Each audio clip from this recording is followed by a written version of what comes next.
where God chose to live among his people. The desert was wide and quiet, but something new was about to rise in the middle of it. For many weeks, the Israelites watched as skilled hands worked carefully under the hot sun. Men cut wood and polished it smooth. Women spun fine threads of blue, purple, and scarlet. Children stood nearby, wide-eyed, watching gold shimmer and silver rings shine. "This is not an ordinary tent," the elders whispered. "This is where Jehovah will meet with us." After the mistake of the golden calf, the people's hearts had grown humble. They had learned how painful it was to forget God. Now, when Moses spoke of building a tent of worship, the people listened with new respect. They gave willingly gold, cloth, skins, and oil, not because they were forced, but because they wanted to honor Jehovah. Some gave much, others gave little, but every gift carried a thankful heart. Slowly, the tent of worship stood complete. At the center of the camp, it rose like a promise. White curtains surrounded it, clean and bright against the desert sand. Inside were holy objects, the lampstand that glowed softly, the table of bread, the altar of incense, and deep within, the most holy place, where the Ark of the Covenant rested. The day came when Moses finished the work. The people gathered quietly.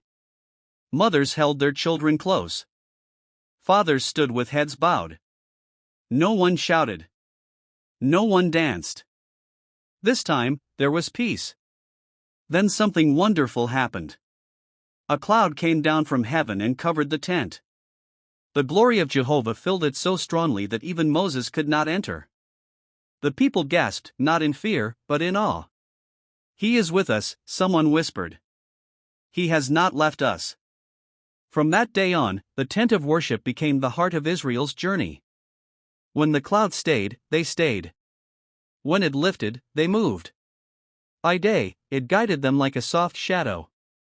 By night, it glowed like fire, reminding them they were never alone. The people felt many things when they looked at the tent. They felt safe, because God was near. They felt guided, because He led them. They felt forgiven, because He allowed them to come close again. They felt hopeful, because even in the wilderness, God chose to live among them. Children asked their parents, "Why is the tent so special?" And parents replied, "Because it reminds us that Jehovah wants to be close to His people." Though it was made of cloth and wood, the tent of worship taught an eternal lesson. God does not look for grand palaces.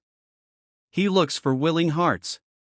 And as the Israelites walked through the wilderness, the tent stood quietly among them, a constant reminder that wherever God's people go, He is willing to go with them.